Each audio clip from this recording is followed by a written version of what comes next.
Well, I think the audience at Locarno comes with a different kind of sophistication, knowledge.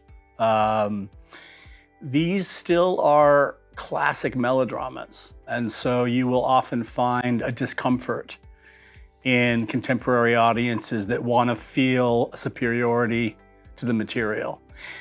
But I noticed yesterday, I just got here and I saw All I Desire as well in the theater, and the serious attention played to it, that the film really works in the ways that you think Sirk hoped still today for a contemporary audience, but that may be partly due to Locarno. Douglas Sirk was not appreciated in his time critically. He wasn't taken seriously. His films were popular and made a lot of money, but the intellect and the complexity that he brought to his material, I think, was lost on his contemporary audiences.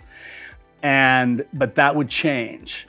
I think Written on the Wind is just a consummate masterpiece in every conceivable way. And the levels of craft and complex characterization and examinations of dissent within families, family drama, within this sort of setting of a Texas oil family. Of course, All That Heaven Allows is a film that was really, as it stated, Douglas Sirk's favorite of his own films. And it recycled actors that he had used in Magnificent Obsession, his first major hit with Rock Hudson. So he put Jane Wyman and Rock Hudson and Agnes Moorehead back in a smaller, more intimate family drama where you feel like he's in utter control of the visual language and the constraints of the society that he's describing in that movie.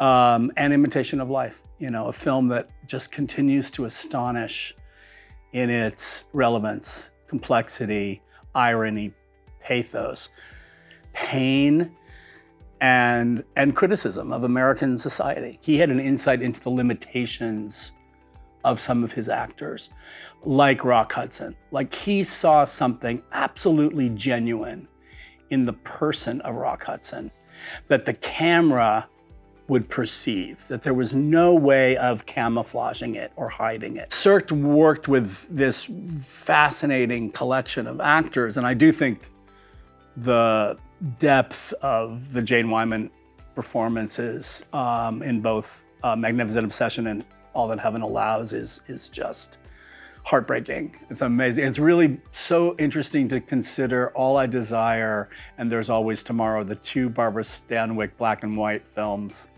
that Sirk directed, and that I think they're fairly close in years. One's contemporary, one's set at the beginning of the century.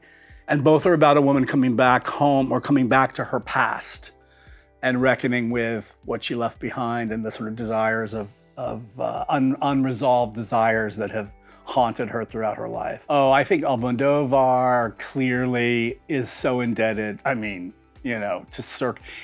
Most, Guillermo del Toro, I just saw him at Cannes, and you wouldn't necessarily attribute his films to a Sirkian influence, but I told him, we were talking about, so he said, I've just been watching Sirk movies recently, again and again and again, and learning each time something new.